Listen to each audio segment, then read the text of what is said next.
우리 히브리서 11장에 우리의 믿음의 모범으로 제시하시는 이 구약의 선진들을 살펴보는 가운데 히브리서 11장 32절에 사무엘의 삶을 살펴보며 은혜를 사모하는 두 번째 시간입니다. 2주 전 첫 번째 시간에는 사무엘의 어머니 한나가 정말 그 눈물과 고통의 그 세월에 하나님을 찾고 마음을 하나님께 쏟아놓는 기도의 사람이 되어 하나님과 친밀하게 이 소통하는, 하나님과 교통하는 사람이 되었고, 그렇게 기도하면서 먼저는 자신의 삶에 하나님의 놀라운 그 축복의 기도의 응답을 경험했고, 둘째로는 그 기도의 열매였던 아들이 민족의 그 하나님의 백성들을 위한 위대한 하나님의 선지자로 세움받은 것을 보았습니다. 오늘은 사무엘의 삶을 살펴보게 되는데, 사무엘이 역사의 무대에 등장했던 그 당시는 영적인 가뭄의 시대였습니다. 1절에 보면 소년 사무엘이 엘리 밑에서 여호와를 섬기고 있었습니다. 여기 섬긴다는 말은 ministering.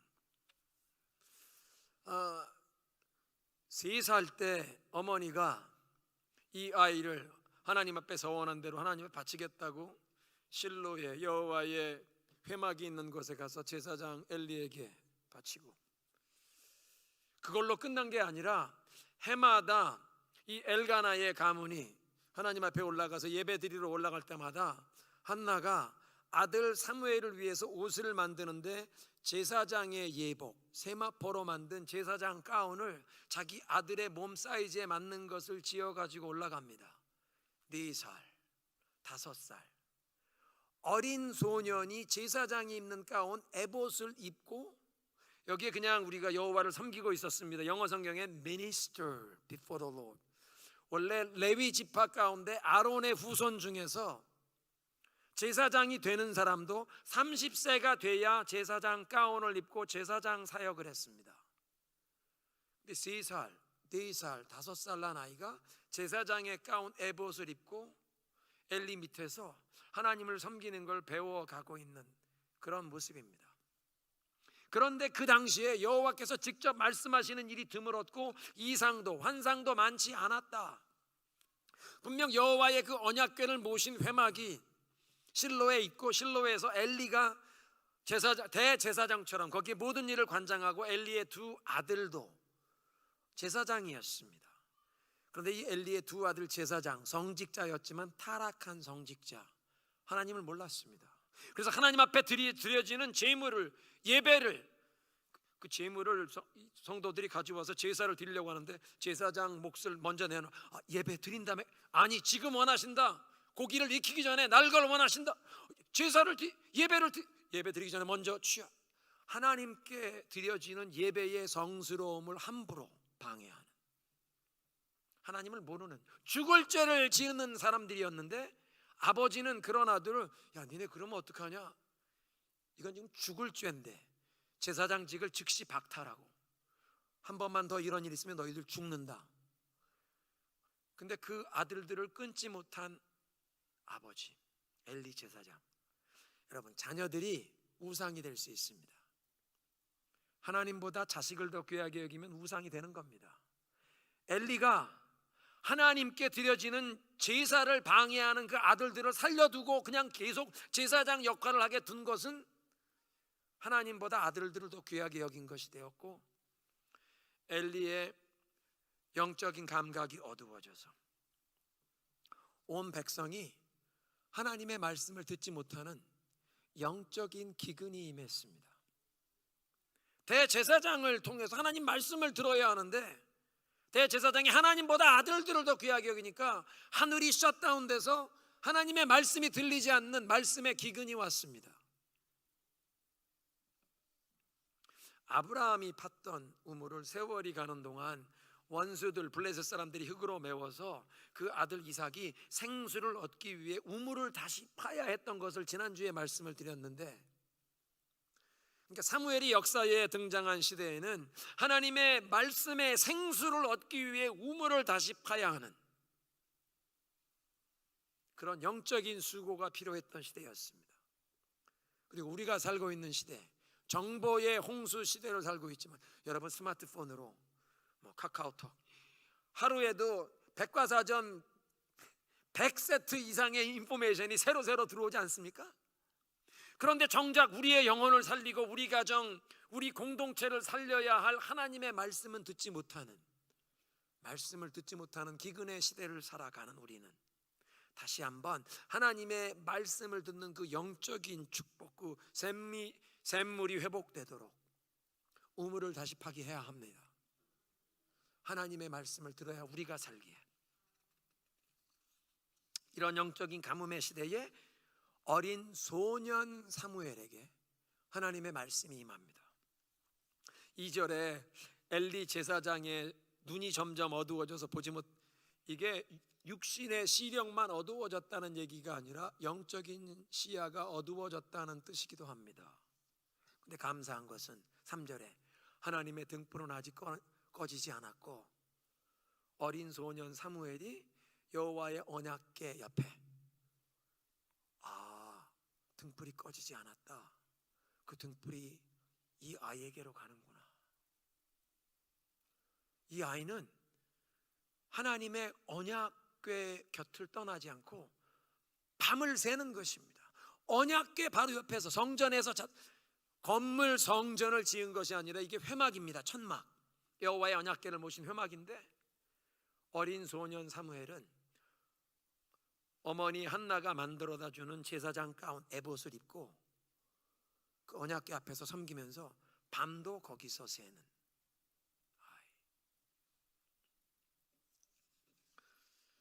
말씀이 희귀하고 하나님이 환상, 비전을 보여주시지 않는 시대였는데 하나님께서 택하신 next generation, 이 어린 차일드에게 하나님의 음성이 임하는 것입니다. 오늘날도 교회의 미래를 짊어지고 갈 다음 세대, 복음 사역의 바통을 이어받을 이 다음 세대에게 하나님의 말씀이 임하는 줄로 믿으시기 바랍니다.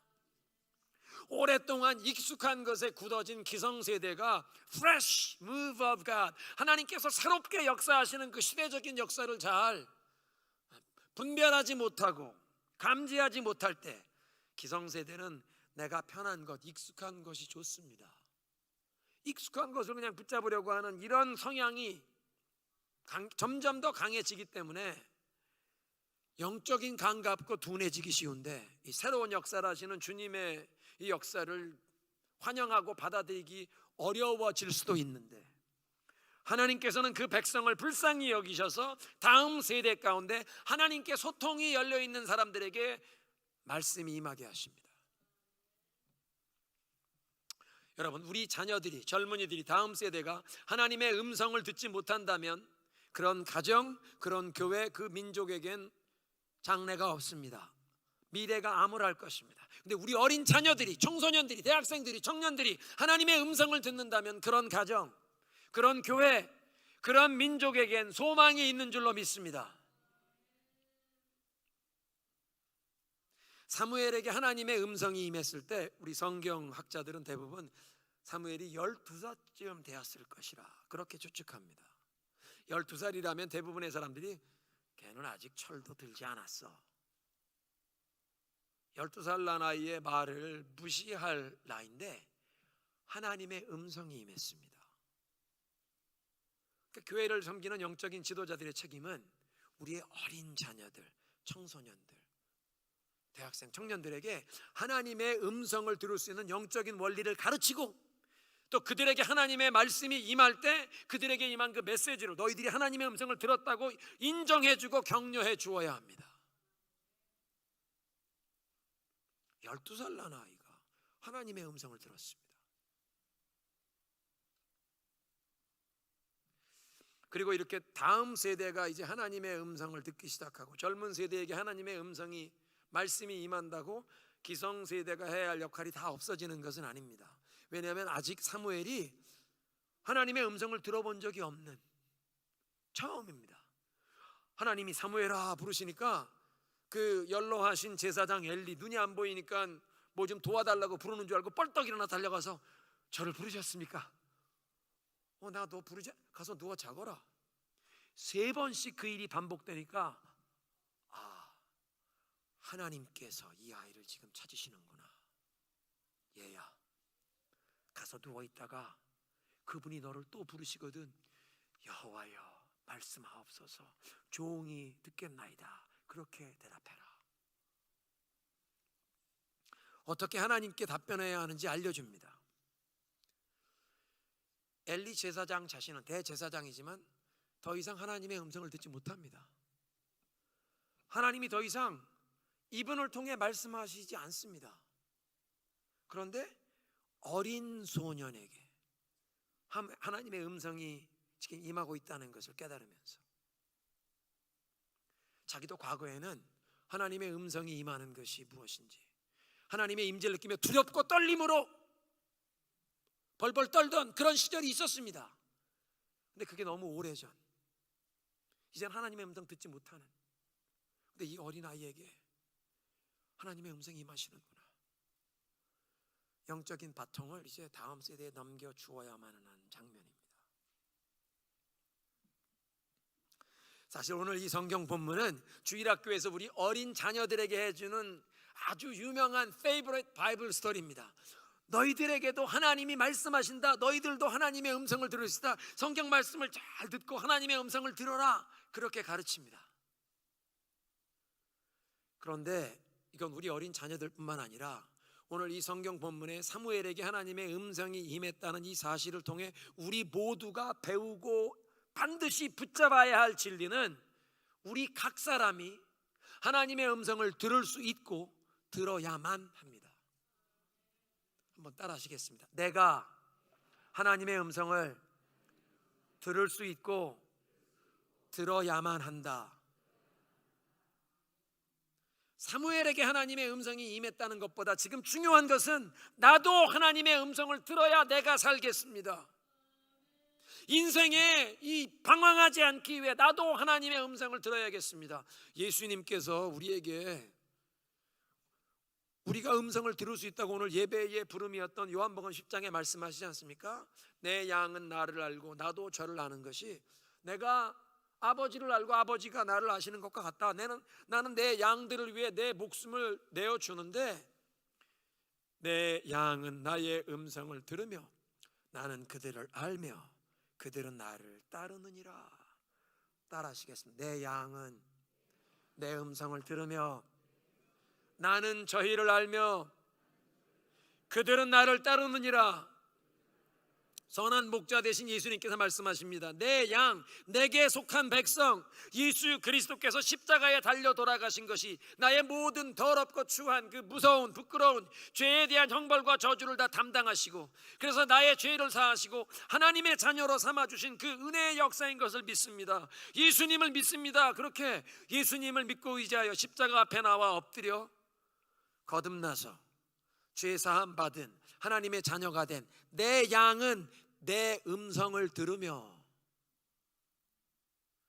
정말 예수 믿고 하나님의 자녀가 된 사람은 누구나 예수님의 음성을 들을 수 있다는 것입니다. 그리고 나는 그들을 알고, 한 사람 한 사람 이름을 다 알고 그들은 나를 따라오느니라. 선한 목자 되신 예수님께서 말씀해 주셔서 주님의 양떼인 우리가 주님을 따라가기를 원하십니다.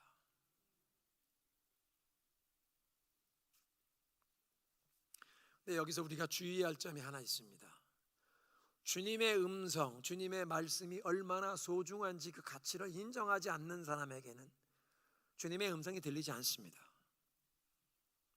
말씀하시는 분이 누구신지, 말씀의 주체이신 주님, 이 사순절 기간에 우리를 위해 십자가에 생명을 내어주신 하나님의 아들, 그 예수 그리스도, 십자가에 돌아가실 뿐 아니라 죄와 사망 권세 깨뜨리시고 승리하셔서 영광의 보좌 우편에 앉아 계신 예수 그리스도, 그분의 그 위대하심, 위엄, 영광, 이거를 인정하지 않는 사람에겐 선한 목자 그리스도의 음성이 들리지 않습니다. 예수님이 제자들에게 하시는 말씀 가운데 돼지에게 진주를 던지지 말아라. 돼지에게 진주와 같은 그 귀한 보석의 가치를, 보물의 가치를 알아보지 못하는 사람에게 보물과 같은 복음의 진리를 말해도 소용없다. 설득이 안 된다. 하나님의 말씀, 보물과 같은 그 귀한 말씀의 가치를 알아보지 못하는 사람에겐 말씀이 안 들린다는 것입니다. 하나님께서는 말씀으로 우주 만물을 창조하셨습니다. 히브리서 1장 3절에 보니까 그 능력의 말씀으로 지금도 만물을 붙드시며 이 우주의 질서가 지금도 유지되고 있고, 이 태양계, 지구가 태양주위를 이 우주의 질서가 지금도 유지되고 보존되는 게 그리스도의 능력의 말씀으로 붙들고 계시다. 그리고 베드로후서 3장 7절에는 그 동일한 말씀으로 인류 역사의 마지막 날 말씀으로 심판하신다. 말씀으로 만물을 창조하시고 지금도 유지 보존하시고 creates, sustains and judgment, 마지막에 심판하신다. 그래서 그 말씀을 벗어나서 말씀을 어기고, 그래서 하나님 말씀대로 살지 않아 망가진, 고장난 우리의 삶, 우리 가정, 병든 우리의 영혼, 우리 인격, 우리 성품, 이게 다 주님 앞에 돌아와서 그 말씀으로 고침받고 씻김받고 말씀으로 재창조의 역사를 경험해야 합니다. 말씀의 그런 능력, 이 말씀의 가치, 말씀의 소중함, 그 말씀하시는 분의 높고 크신 위대한 위엄을 인정하는 사람에게만 말씀이 들려진다는 것입니다. 빈익빈 부익부 현상이 영적인 세계에서도 일어납니다. 지금 사회적인 현상이, 특별히 이 코로나 팬데믹 기간에 빈익빈 부익부 양극화 현상이 더 심화됐다고. 전 세계 탑 1%의 사람들 자산은 늘어나고 가난한 사람들은 더 양극화 현상이 심해졌다. 근데 영적으로도 빈익빈 부익부. 하나님의 말씀을 가까이 하고 하나님을 전심으로 찾는 사람에겐 하나님의 음성이 들려지고, 하나님에 대해 별로 관심이 없는 사람에겐 말씀이 안 들립니다. 있는 사람에게는 더 주어지고 없는 사람에게는 그 있는 것까지도 빼앗긴다는 빈익빈 부익부 현상이 영적으로도 일어난다. 나도 하나님의 음성 한번 들어보고 싶은데, 나도 하나님 음성 한번 들으면 나도 교회 열심히 다니고 예수 열심히 믿을 거야. 호기심 수준으로 얘기하는 사람에겐 하나님 음성 들릴 리가 없습니다. 다윗처럼 목마른 사슴이 시냇물을 찾아 헤매이듯 내 영혼이 주님을 찾기에 갈급해하나이다. 그렇게 주님을 찾는 사람에겐 반드시 주님의 음성이 들릴 줄로 믿으시기 바랍니다. 호기심이 아니라도 내 이 비즈니스가 너무나 큰 어려움, 하나님 나 한 번만 살려주세요.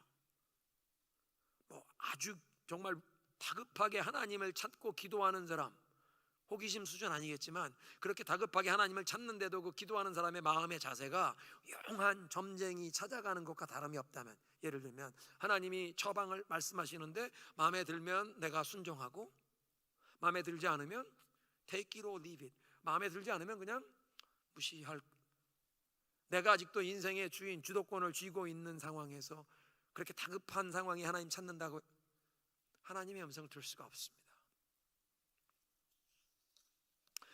예수님께서 빌라도 총독에게 붙잡혀가서, 빌라도 총독이 예수님 보니까 분명 무죄한 사람인데 예수님을 데리고 오니 모든 종교 지도자들이 사형 선고를 내려달라고 하니까 난처한데, 얘기를 들어보니까 이 갈릴리 사람, 갈릴리 관할 구역인 분봉왕 헤롯, 그 분봉왕 헤롯이 갈릴리 지역에 원래는 거주하는데 지금 유대인의 명절 유월절이 되어 헤롯이 마침 예루살렘에 와 있으니까 그럼 내 소관이 아니네, 이 사람 헤롯에게 보내라.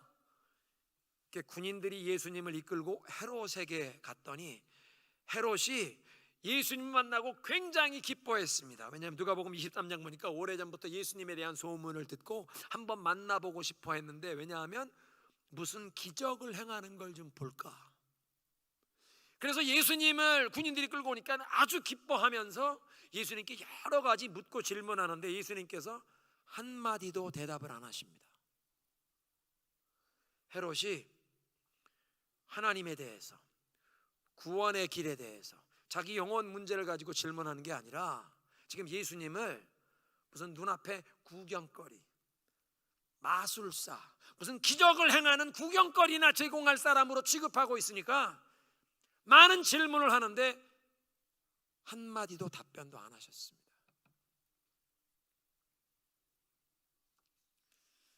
하나님의 음성을 듣기 원하는 사람이 가져야 할 마음 자세를 오늘 성경 본문에서 엘리 제사장이 그 어린아이에게 가르쳐 줍니다.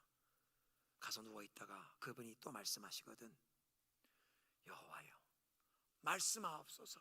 종이 듣겠나이다. 왕이여, 말씀하옵소서. 무슨 일을 시키든 제가 순종하겠습니다. 그렇게 대답해라.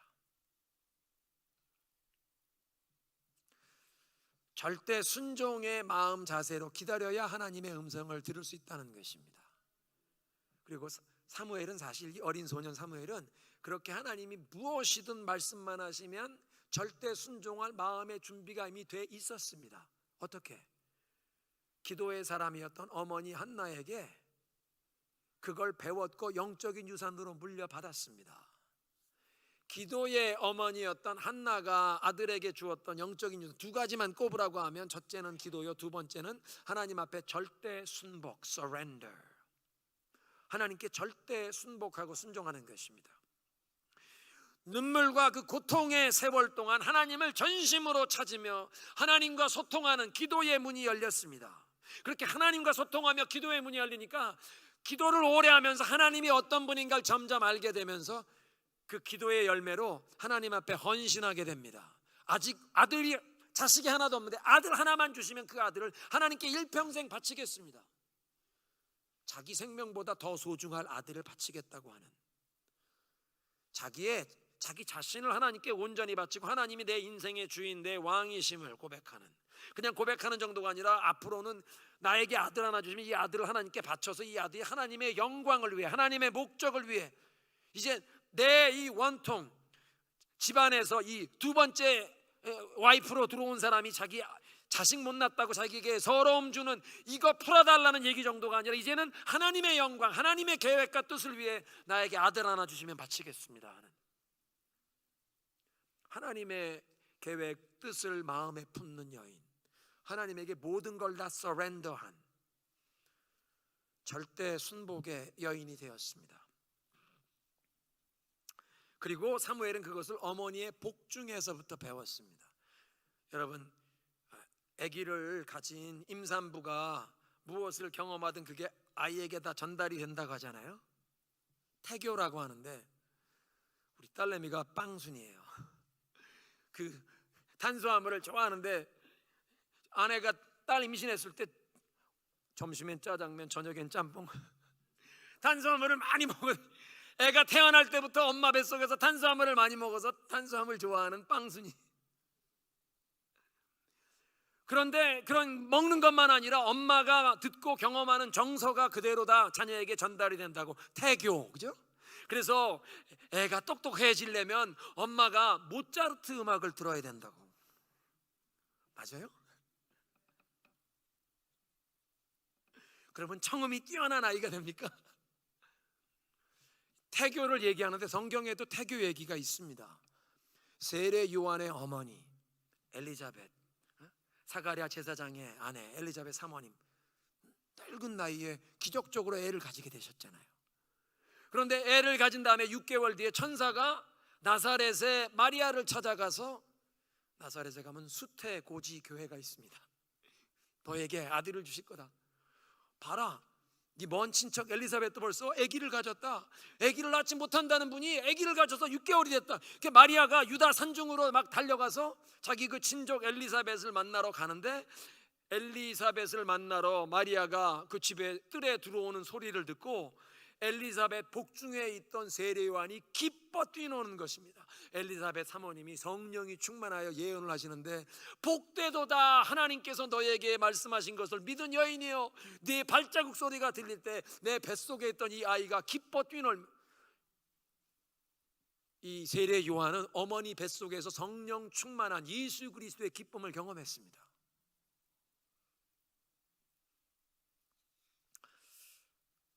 사무엘은 어머니 뱃속에서 하나님께 마음을 쏟아내며 하늘이 열리는 기도하는 기도의 태교 뿐만 아니라 내 인생의 가장 소중한 것도 하나님께 다 맡기고 그냥 가장 소중한 것만 아니라 하나님이 내 인생의 왕이십니다. 주인이십니다. 하나님께 surrender, absolute surrender, 절대 순복하는 것을 어머니 뱃속에서부터 배웠습니다. 3살 난 아이를 이제 하나님이 기도해서 응답해서 주셨으니 남편하고 같이 가서 이 아이를 하나님 앞에 실로의 여호와의 전에 바친 그걸로 끝나는 게 아니라 매년 가족이 예배 드리러 올라갈 때마다 그 아이에게 맞는 제사장 가운 에봇을 만들 때 그 세마포로 한 땀 한 땀 바느질하는 게 다 기도고 하나님께 온전히 바치는 헌신이고, 그러니까 그 옷을 가지고 가서 이 아이에 다시 입힐 때마다 이 영적인 유산이 계속 흘러가는 것 아니겠습니까?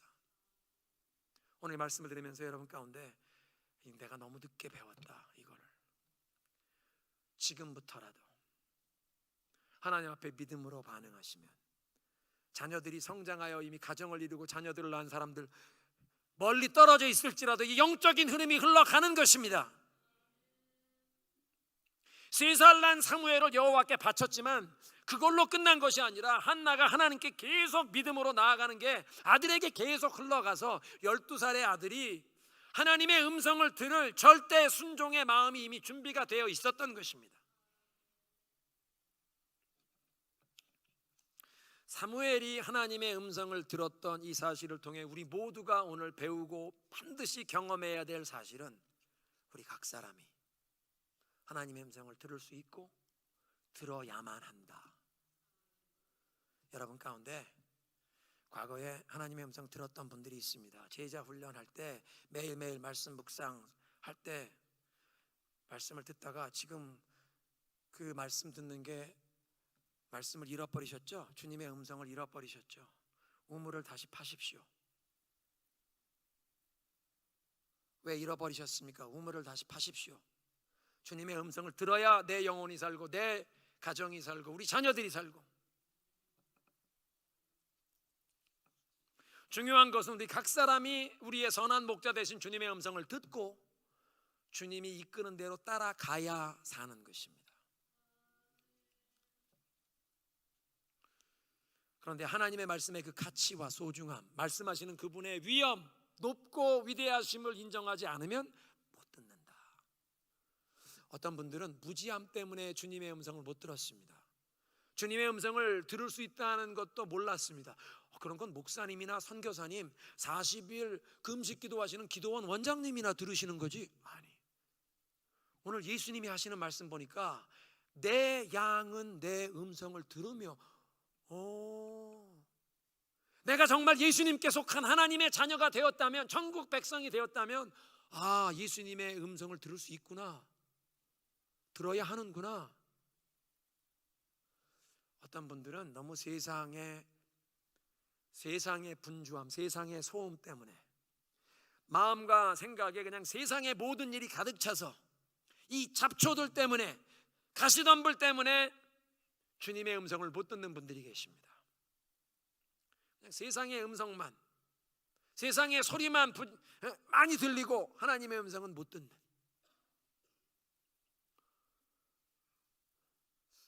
어떤 분이 예배 시간에도 자꾸 스마트폰을 들여다봐서 아내가 예배당에 들어갈 때는 스마트폰을, 전화기를 뺏었다고 하는데,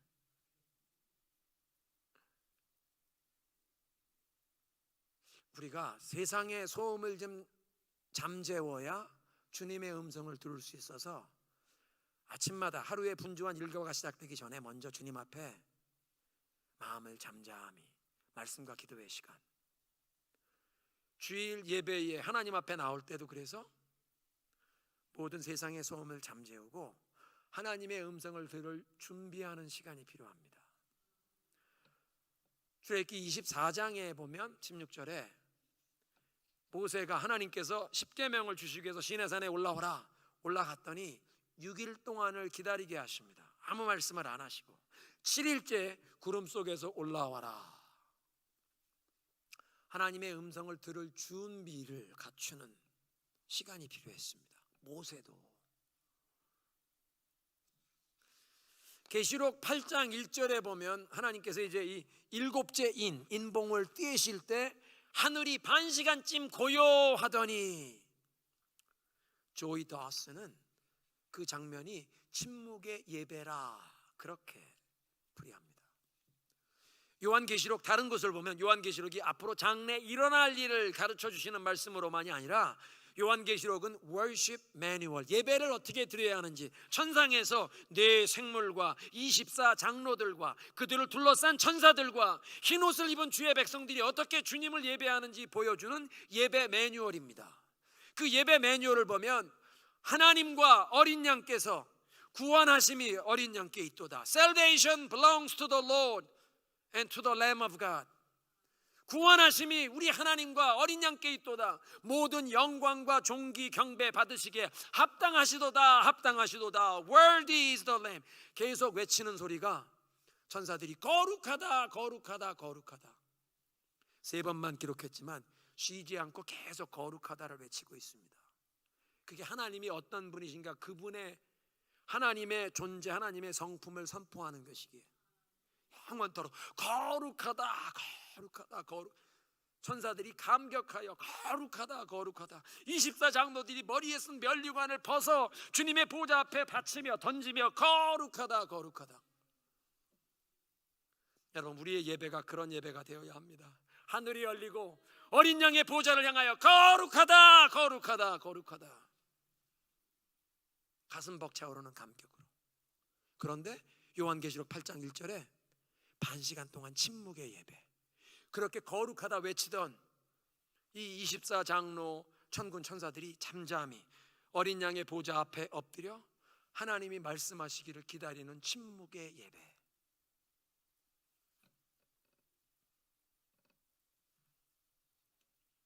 우리도 하나님의 임재를 경험하고 하나님의 음성을 들으려면 세상의 소음을 잠잠케 하고, 세상의 소음만 아니라 내 소리, 나의 자아의 소리, 죄에 물들어서 병든 소원, 잘못된 거를 구하는지도 모르고 우리 아들 유명한 연예인 되게 그렇게 했다는 니네 아들 죽는다.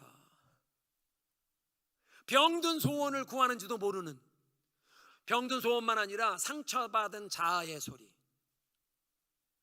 누가 나 속 뒤집어지게 한 얘기한 거 계속 재방송하다가 상처는 점점 더 깊어져서 그 사람 원망하는 하소연. 이런 상처받은 자아, 죄의 소리, 세상의 소리는 잠잠해지고 하나님의 음성이 들려야 합니다.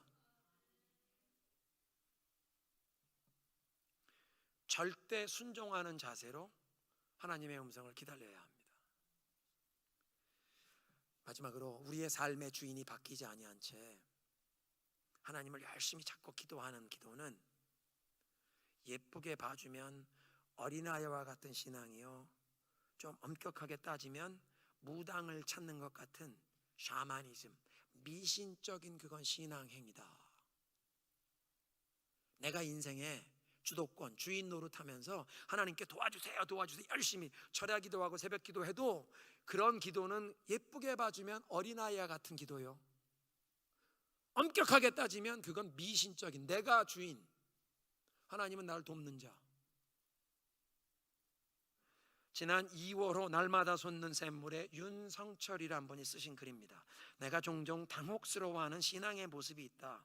하나님의 구체적인 말씀이나 인도하심 없이 본인이 계획하고 결정해서 일을 진행하다가 어려운 일을 당할 때 하나님께 도와달라고 매달리는 것이다. 물론 그렇게라도 하는 것이 안 하는 것보다 낫고, 초신자인 경우에는 그런 어린아이 수준의 기도에도 응답해 주신다. 그런데 그 모습이 계속 반복되면 좀 곤란하지 않겠는가? 창세기에 보면 하나님께서 창세 전부터 계획하신 뜻이 이루어질 시기가 되었을 때 아브라함을 부르신다. 그런데 하나님이 그의 이름을 부를 때마다 아브라함은 하나님 앞에 나아가 히네니라고 대답한다. 히네니라는 말은 히브리어로 다 준비되었으니 말씀만 하옵소서이다.